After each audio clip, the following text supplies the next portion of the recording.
Social Earnings, written by Shri Deepankar Shom, published in the year 2011.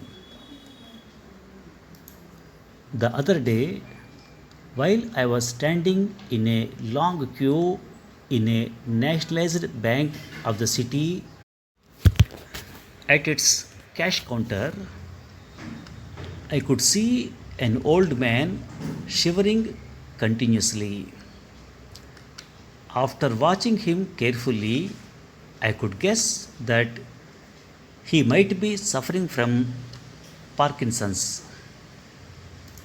Although the bank official was doing commendable job in quick disposal of each client, the old man would take at least 15 minutes to reach the counter from his given position.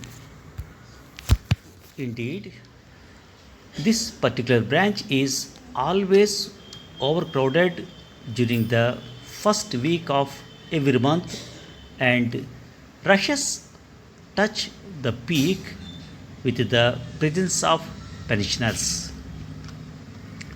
Realizing the trouble of the old man, I requested the first man standing in the line to favor the sick man to come in his place so as to minimize his waiting time.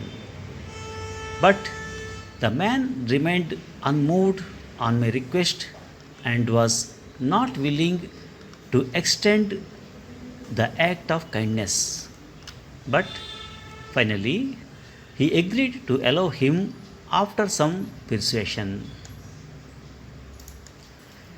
After finishing my job in the bank, when I was about to leave, the middle aged man whom I had made the request came to me and said, "Perhaps you are thinking that I am a heartless man and have no sympathy for senior citizens. But the fact is something else.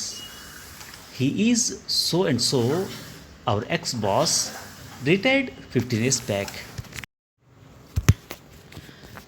During his tenure, he was very egoistic and rude with everybody and not even talking properly with anybody.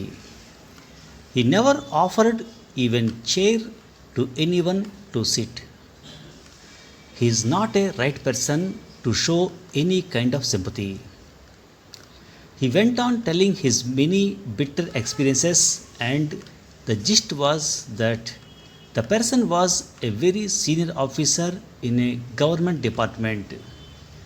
The words like empathy, fellow feeling, and soberness were missing from his dictionary.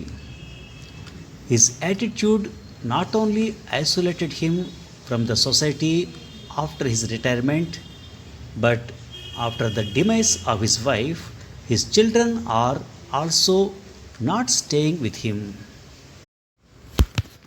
In fact, this generally happens with the persons of his kind.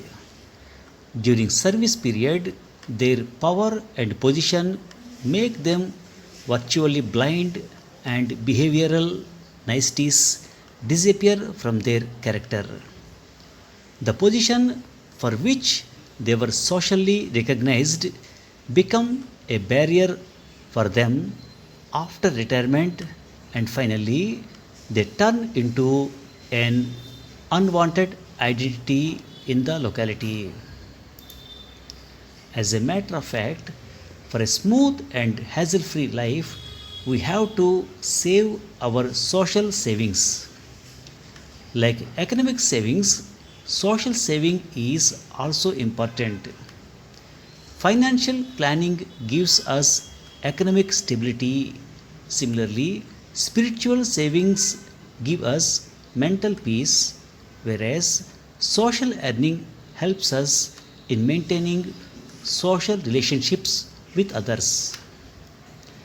The accumulation of these right attitudes will actually pay us back after 60 years of age when the real challenges of life is to be faced, and in this case the former officer may be financially sound but socially unstable.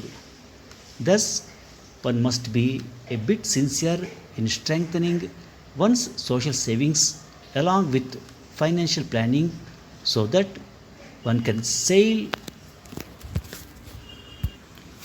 one's boat after retirement in a graceful manner. Thank you for listening.